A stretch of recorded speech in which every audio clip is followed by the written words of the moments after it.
Un paciente alcohólico con neumonía que no responde al tratamiento con penicilina. ¿Cuál es el diagnóstico más probable? ¿Sí? ¿Qué cosa es lo que suelen hacer los alcohólicos? ¿Sí? Los alcohólicos toman ¿hasta cuándo toman? Hasta las últimas, ¿verdad? Hasta quedar inconsciente. Cuando un alcohólico está inconsciente, ¿qué cosa es lo que hace? ¿Qué cosa es lo que ustedes... A ver, vamos a ponerlo así. Digamos que les voy a dar 2 litros de agua ahorita y que se lo tomen. ¿Ok? Y después los echo. ¿Qué va a pasar? 2 cosas va a pasar. El agua se va a salir. O se sale por acá o se sale por acá. Pero igual el agua se sale. ¿Ok? O me orino o me regurgito. ¿Sí? ¿Qué cosa es lo que le pasa a los alcohólicos? Se regurgitan. Y eso se lo vuelven a pasar. Y eso que está ahí predispone a algo que se llama neumonía aspirativa. Si yo tengo un paciente alcohólico, la primera posibilidad diagnóstica es neumonía aspirativa. ¿Ok? En un alcohólico la primera posibilidad diagnóstica es neumonía aspirativa. En un alcohólico y un paciente que convulsione, en los dos grupos básicamente. La neumonía aspirativa, que es de la boca, los gérmenes más frecuentes son anaerobios, ¿sí? Y también figura aquí la Klebsiella. Por lo tanto, el medicamento, 1, que es combinado, y 2, que tiene que cubrir por lo menos anaerobios y Klebsiella. Tiene que cubrir esos 2.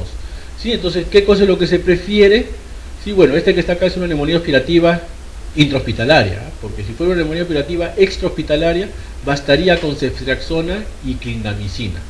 ¿Sí? Con las 2 nada más. Si es una intrahospitalaria, ceftabanco y clinda, por ejemplo. ¿Sí? Entonces aquí lo que yo estoy viendo es el costo, que es un costo caro, pero las 3 funcionan, las 3 combinaciones. Como digo, lo que tengo que cubrir son anaerobios y Klebsiella. ¿Sí? Cuando yo tengo un paciente que tiene neumonía, y estoy hablando de neumología básicamente, un paciente que tiene neumonía, más que darle antibiótico, yo tengo que ver 2 cosas. ¿Ante qué paciente estoy? Y ante qué germen voy a enfrentarme. ¿Ok? Si es un paciente con EPOC, entonces ya determiné, es un paciente con EPOC, ya sé qué paciente es. ¿Qué germen puede ser? Hemófilos. ¿Okay? ¿Qué antibiótico le puedo dar? Una quinolona respiratoria. Va muy bien. Si es un paciente alcohólico, ¿okay? ¿Qué germen puede ser? Anaerobio y Klebsiella. ¿Okay? ¿Qué antibiótico le voy a dar? Una cefalosporina tercera y una clinda, por ejemplo. ¿No? Entonces, esas cosas yo tengo que pensar cuando tengo un paciente que tiene neumonía. No es, neumonía, ya cur, ya se extracciona, ya a su casa. No es así. ¿Ok? ¿Qué paciente tengo? Y ante qué germen me enfrento. ¿Sí? Consejo de alguien que tiene un poquito más de años que ustedes, un poquito más. ¿Ok? Un paciente varón, este ya lo vimos ya. El paciente de la forúnculo, con signo de inflamación en la rodilla, que tiene tos, disnea, dolor torácico, ¿sí? Múltiples infiltrados neudolares y neumatoceles. ¿Qué germen es? Estafilo, ¿verdad? Neumatoceles igual a estafilo hasta demostrar lo contrario. Media hora después de un catéter intravenoso en la vena subclavia, la paciente presenta disnea de opresión torácica. ¿La causa más probable cuál es? Neumotoras. Entonces hablemos un poquito de neumotoras. ¿Ok? Los neumotoras son de 2 grandes grupos. Neumotoras espontáneos y neumotoras traumáticos. ¿Ok? Los neumotoras espontáneos son de 2 grandes grupos, primarios o secundarios. Los neumotoras secundarios son secundarios a causas pulmonares o a causas no pulmonares. Un ejemplo de un neumotórax secundario de causa no pulmonar, el neumotórax catamenial. Si es un tipo de neumotórax que le ocurre a las mujeres que tienen una enfermedad que se llama endometriosis y que tienen su regla y la endometriosis sangra y se rompe la pleura y hacen neumotórax. Un ejemplo de neumotórax secundario pulmonar, un paciente con EPOC, o un paciente con fibrosis pulmonar, o un paciente con tuberculosis. ¿Sí? Los neumotórax traumáticos, a su vez, son de 2 tipos. ¿Cuáles son esos 2 tipos? Neumotórax traumático propiamente dicho y neumotórax iatrogénico. ¿Cuál es el neumotórax iatrogénico? Es el neumotórax que es producido ¿por quién? Por el médico. Entonces ustedes van donde la señora y le dicen, señora, su paciente tiene un neumotórax no espontáneo, traumático y iatrogénico. Pues ese doctor sabe un montón. ¿Qué le han dicho? La fregué, ¿verdad? Eso sí es lo que le han dicho a la paciente. ¿Sí? Entonces eso que está ahí es lo que ustedes tienen que saber así como hablar con su paciente. ¿Sí? Entonces, cuando yo coloco un catéter venoso central, el riesgo de neumotórax es más o menos alto. 1 a 2% y alguna serie llega hasta 25%. ¿De qué depende el porcentaje? De quién lo haga. ¿Sí? Si lo hace un intensivista, lo más probable es que sea 1%, si lo hago yo, lo más probable es que sea 4 o 5%, si lo hacen ustedes, lo más probable es que sea 100%, ¿verdad? Siempre le van a dar al pulmón.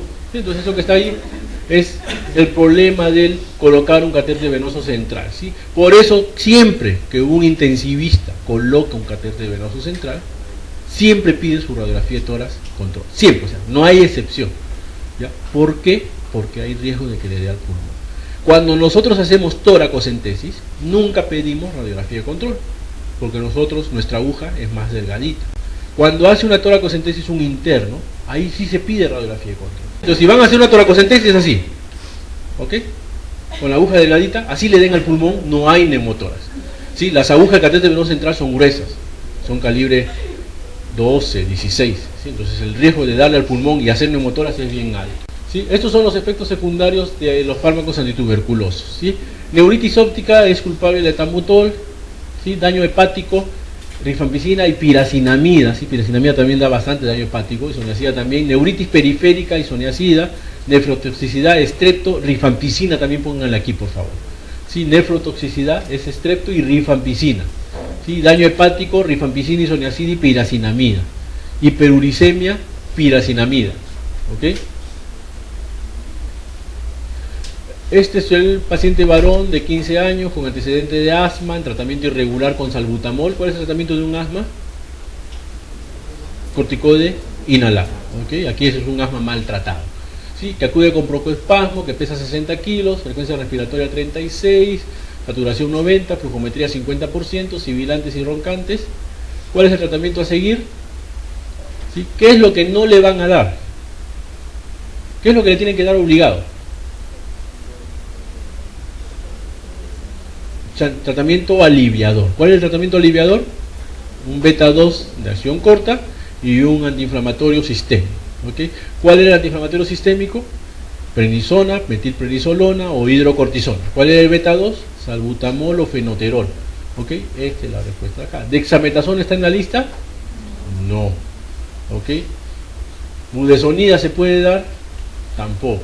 Salmeterol, fluticasona tampoco, y dexametasona no está en la lista. Este que está acá es la respuesta. ¿Sí? La dosis del fenoterol es una gota cada 3-5 kilos. ¿Sí? Una gota cada 3 a 5 kilos. ¿Cuáles de las siguientes patologías no causa insuficiencia respiratoria ventilatoria? ¿Qué cosa es insuficiencia respiratoria ventilatoria? ¿Es tipo cuál? Tipo 2. ¿Okay? ¿Cuál de lo que está acá no causa insuficiencia tipo 2? La que causa tipo 2 son todas las que tienen que ver con trastornos neuromusculares. ¿Okay? Insuficiencia respiratoria tipo 2, insuficiencia respiratoria ventilatoria son trastornos neuromusculares. Guillain-Barré, miastenia gravis, traumatismo cervical, obesidad. La neumonía da una insuficiencia respiratoria tipo 1, oxigenatoria con gradiente alta y PAFI baja. ¿Ok? Aquí está justo lo que estábamos hablando. ¿Sí? Con insuficiencia respiratoria tipo 2 con gradiente normal, ¿sí? Todo lo que tiene que ver con trastornos neuromusculares y con gradiente elevado, ¿sí? Cualquiera de estas, pero que tenga una duración prolongada y que produzca fatiga, ¿sí? Entonces el paciente ya empieza a cansarse, ¿sí? Por cansancio hace gradiente elevado, ¿sí? Pero generalmente las insuficiencias respiratorias tipo 2 son gradientes normales. ¿Ok? Varón de 20 años que presenta dolor en el mitoras derecho de 15 días de evolución, tos seca, alza térmica, disnea del esfuerzo, matidez, abolición de murmullo vesicular, egofonía. ¿Cuál es el diagnóstico sindrómico?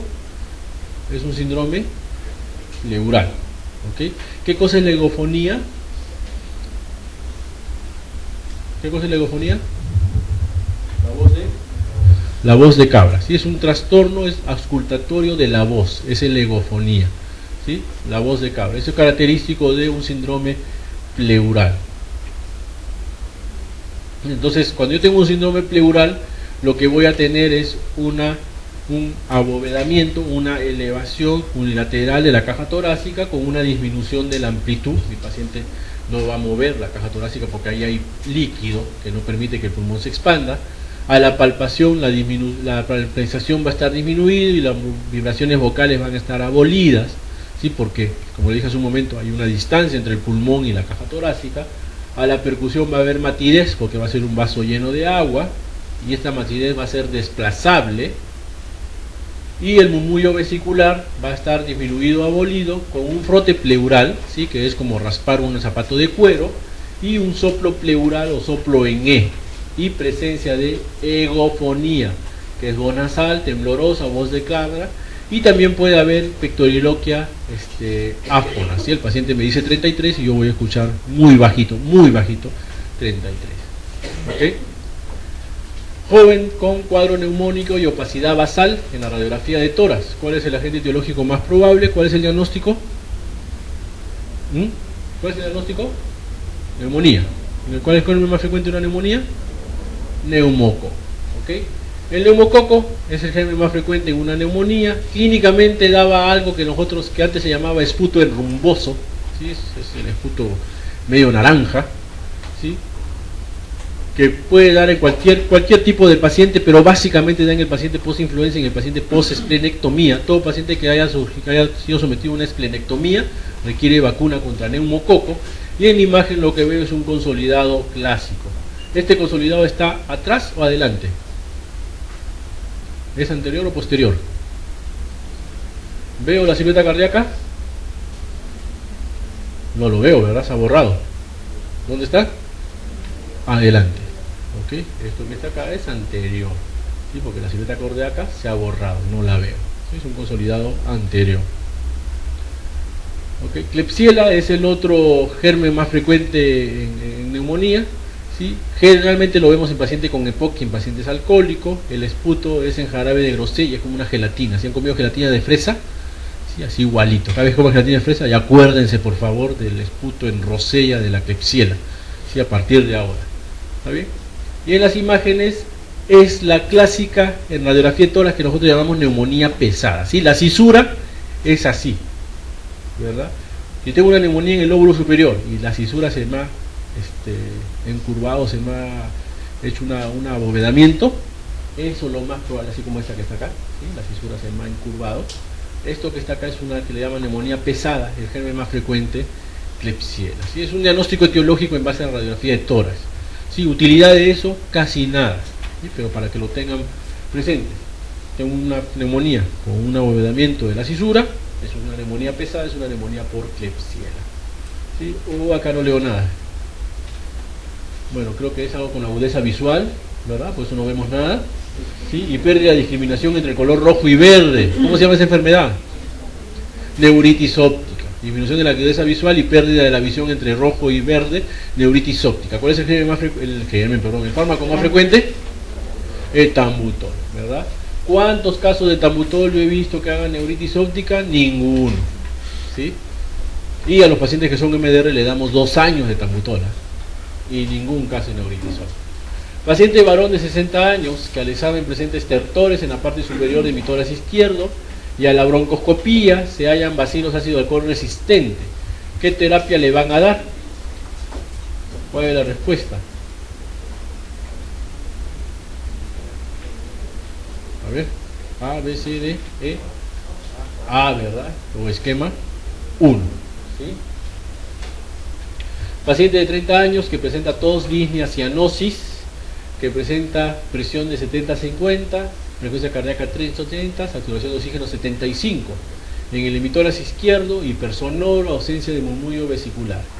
¿Cuál es la actitud inmediata? Muy bien. Pregunta, ¿qué tiene el paciente? Neumotórax a tensión, ¿verdad? Que está haciendo un daño hemodinámico. ¿Qué tienen que hacer? Descomprimir rápidamente. ¿Cómo descomprimes rápidamente? Insertan una aguja. ¿Van a poner drenaje torácico? No. Porque el drenaje torácico, el cirujano de tórax lo hace en 15-20 minutos. El paciente ya se murió. Ustedes, su primer drenaje torácico, ¿cuánto se van a demorar? 3 horas, ¿verdad? Igual que una derivación de Whipper, ¿sí? Entonces, no es la solución. Las cosas tienen que hacer, coger una agujita, ¿verdad? Bueno, esa no es la respuesta. La respuesta es esta. Insertar una aguja gruesa en el espacio pleural. ¿Sí? Eso vamos a mandar revisarla, ¿sí? Drenaje torácico con este paciente no es la respuesta, ¿sí? Hay que insertar una aguja gruesa en el espacio pleural, ¿ok? Después le haremos drenaje torácico, sí, ¿ok? Pueden insertar una aguja en el drenaje pleural. ¿Sí? ¿Cuál es el tratamiento de un neumotórax? Reexpandir y prevenir las recurrencias. La elección del tratamiento va a depender de varias cosas. Primero, del tamaño del neumotórax. Un neumotórax grande va a requerir drenaje. Un neumotórax pequeño quizás solamente requiera reposo. Va a depender de la situación clínica del paciente. Un paciente estable que solamente tiene dolor puede esperar que le pongamos drenaje. Un paciente como el que acabamos de ver, hipotenso, chocado, disneico, va a requerir un salvataje más rápido. Y va a depender de la existencia de una enfermedad pulmonar subyacente. ¿Sí? Porque si es un paciente con EPOC, el diagnóstico es neumotórax espontáneo secundario. Si es un paciente como ustedes que no tiene ninguna enfermedad respiratoria, es un neumotórax espontáneo primario. Y dependiendo del tipo de neumotórax es el tipo de actitud terapéutica. ¿Ok? Entonces, como les decía, la reexpansión pulmonar puede ser con reposo y oxigenoterapia. ¿Sí? Y eso se da cuando hay un neumotórax espontáneo primario menos de 15% o un neumotórax espontáneo secundario menos de 20%. ¿Sí? Y estos pacientes tienen que permanecer hospitalizados hasta 24 horas, aunque según la ICCP dice 6, ¿sí? Y pueden ser dados de alta tras descartar que el neumotórax progrese. ¿Cuál es la idea de darle oxígeno? Es muy simple.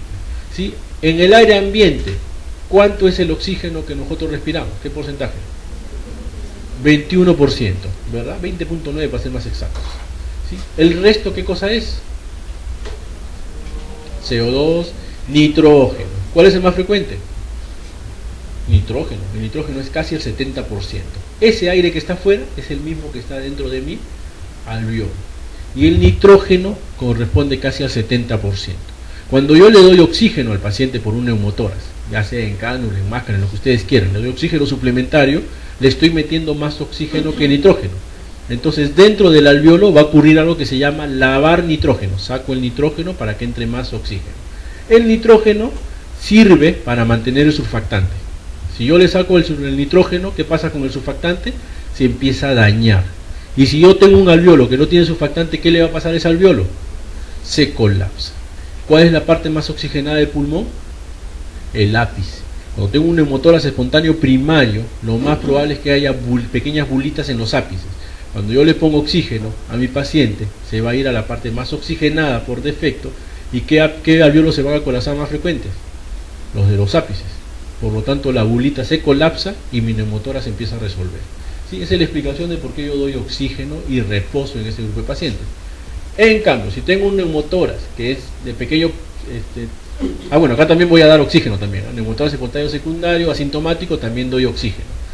¿Sí? Y esto que está acá es lo que les acabo de decir. ¿Ya? Se reduce la presión parcial de nitrógeno, se incrementa la absorción del aire intrapulmonar, intrapleural y se produce pequeñas atelectasias.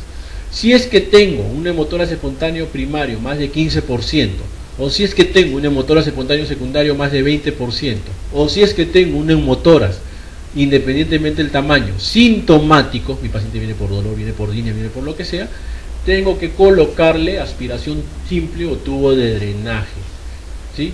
Mediante un catéter tipo Avocat o un catéter pleural de pequeño calibre, ¿sí? Por eso yo creo que la respuesta era colocarle un catéter intrapleural rápido, ¿sí? Succión o aspiración continua es si es que el neumotórax tengo que evacuarlo rápidamente o si es que el neumotórax es mayor del 50%, ¿sí? Pero esto no se tiene que hacer de manera rutinaria, ¿sí? La aspiración y succión continua. ¿En quién lo hacemos básicamente nosotros? En aquel paciente que tiene neumotórax espontáneo secundario y sigue burbujeando o sigue el neumotórax más de 5 días. En ese paciente le hacemos succión continua, ¿okay? Si no, se reserva la succión continua. En el embolismo pulmonar, ¿qué cosa es lo que no tenemos? Bueno, eso ya hemos visto bastante, ¿verdad? Hay dolor torácico, hay cianosis, hay disnea, hay tos, hay hemoptisis, hay taquicardia, hay hipotensión. ¿Qué cosa es lo que no hay? Bradicardia, ¿sí? Eso es lo que no hay. Joven de 16 años con diagnóstico de asma aguda. Para evaluar el tratamiento, ¿cuál es el parámetro más objetivo para el paciente? Más objetivo, ¿sí? No es, señor, ¿cómo está? Ya estoy mejor, ya a tu casa. No. ¿Cuál es el más objetivo? ¿Cuál? A, B, C, D, A, ¿verdad? O flujometría, ¿sí? Eso es lo más objetivo. El flujómetro es este aparatito de acá, que lo que me va a medir es el flujo expiratorio pico. Mi paciente lo va a soplar una vez nomás, ¿sí? Ahí que sopla, se va a mover unas agujitas que hay acá, que me va a decir cuánto de aire ha movido en esa expiración. ¿Sí? Y es un parámetro objetivo de seguimiento y de la valoración de la obstrucción al flujo aéreo y del tratamiento. Cada paciente debe establecer su flujometría basal, ¿sí? No es la misma que yo tengo que la que tiene uno de ustedes. Cada uno tiene que tener su basal. Y cuando el paciente asmático esté mal, se hace su flujometría y va a ver si varía más de 20%, va al médico. Le dice, ¿sabe qué? Mi variación de flujometría es más de 20%. Así no haya sibilantes, ese paciente está en crisis. Es una forma objetiva para evaluar la respuesta al tratamiento. Ante una neumonía intrahospitalaria por pseudomonas, ¿cuál es la terapia antibiótica a usar mientras espera el estudio de cultivo y antibiograma? Pseudomonas.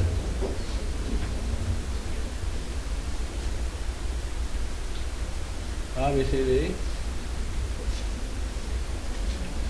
Bueno, el E es lo mismo, ¿verdad? Cetazona, cefuroxima, una combinación media rara. Neumonía intrahospitalaria, penicilina y acitromicina, no, ¿verdad? Ciprofloxacina, cefuroxima es vía oral. No creo que sea una hospitalaria que tolere vía oral, ¿verdad? Cefazolina también es una cefalosporina de primera cefazolina. ¿Le va a hacer algo a la pseudomonas? No creo, ¿verdad? ¿Cuál se quedaron? La D, ¿verdad? Cefta, que es una cefalosporina de tercera con poder antipseudomónico, y amicacina, que es un aminoglucósido que va bien contra pseudomonas. Este que está acá es el tratamiento según la etiología de la neumonía intrahospitalaria, ¿sí? Mi recomendación, apréndaselo de memoria. ¿Qué cosa decía la tercera línea? ¿Sí? ¿Ok? Es fármaco. Nuevamente es fármaco. ¿Sí? Por eso no me gusta infecto, ¿verdad? Neumología tiene su lógica, su fisiología, todo eso, ¿verdad? Su anatomía, su fisiología, su semiología, ya mi diagnóstico. Infecto no. Tal germen, tal tipo. Tal germen, tal tipo. ¿Verdad? Medio aburrido. ¿Sí? Pues es lo que uno tiene que hacer, pues. ¿Está bien? Entonces esto que está acá se lo tienen que aprender bien, pues. Bien, más o menos en memoria. ¿Qué cosas son los dos gérmenes que tienen que aprenderse bien? Estafilo y pseudomonas. Esa es mi recomendación. Estafilo que está acá, ya sea el sensible como el resistente, y pseudomona que está acá. ¿Okay? Los demás gérmenes, ¿sí? casi todos son cubiertos por los mismos gérmenes que cubren estafilo y pseudomona. Paciente varón de 27 años que desde hace 2 meses presenta tos, fiebre vespertina, diaforesis, pérdida ponderal, febril, adelgazado, crepitantes en el ápice, infiltrado apical derecho. ¿Cuál es la conducta inmediata más apropiada? ¿Qué van a hacer? Tiene 2 meses de tos. ¿Eso cómo se llama? Sintomático respiratorio. ¿Y qué se hace con un sintomático respiratorio? Se le examina. Y al sintomático respiratorio, para examinarlo, se le hace BK directo y cultivo. ¿Ok? Eso que está ahí es la cabeza. ¿Qué cosa es sintomático respiratorio? Más de 14 días o más de 2 semanas. Tos con expectoración más de 2 semanas, eso es sintomático respiratorio. Muy bien. Entonces la tuberculosis, el diagnóstico es de acuerdo al BK. ¿Sí? Cuando es negativo es porque no hay BKs, positivo menos de 1 bar en 100 campos, 2 cruces de 1 a 10 bar en 50 campos y 3 cruces más de 10 bar en 20 campos. ¿Okay? Eso significa que hay un montón de bacilos. Paciente que llega a la emergencia por dificultad respiratoria, se encuentra herida por arma blanca a nivel supraescapular izquierdo, se diagnostica hemoneumotoras. ¿Cuál es el procedimiento indicado? ¿Sí? Es un hemoneumotoras. ¿Sí? Aquí la palabra clave no es neumotórax, ¿sí? Porque neumotórax ya hemos hablado, sino es del hemotórax. El hemotórax es como pus, es sangre dentro del espacio pleural. Si es sangre, se comporta igual que una pus, el tratamiento es sacarla. ¿Okay? ¿Cómo lo voy a sacar? Con toracotomía mínima con drenaje cerrado, ¿no? En otras palabras, colocarle un tubo de drenaje. Un hemotórax se coloca tubo de drenaje. Traumatismo es la causa más frecuente, pero también puede ser secundaria neoplasia, también puede ser secundaria tromboembolismo, y el tratamiento es tubo de drenaje torácico. ¿Por qué? Porque me permite monitorear el sangrado. Ahora, si la hemorragia, porque yo lo estoy monitorizando, es más de 200 cc por hora, hay que realizar una toracotomía, en otras palabras, hay que abrir al paciente. ¿Cuál es la idea de un hemotórax? Que significa que hay sangre en el líquido pleural. Si es traumática es porque la arteria se ha roto. Cuando yo le pongo un tubo de drenaje y el pulmón se expande, ese pulmón comprime a la arteria o a la vena y de ese modo deja de sangrar. Si sigue sangrando a pesar de la expansión pulmonar, más de 200 cc por hora, ¿sí? Ese paciente tiene que entrar a sala para suturar la arteria o las venas.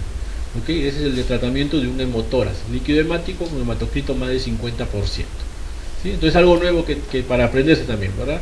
Tengo un derrame pleural en un paciente con un líquido traumático, le voy a pedir ADA, le voy a pedir citoquímico y le voy a pedir hematocrito. Porque si ese hematocrito es más del 50%, significa que es sangre. No, perdón, es más del 50% de la sangre periférica, de mi hematocrito en periferia, significa que mi paciente tiene sangre en la cavidad pleural. Y eso se llama hemotórax.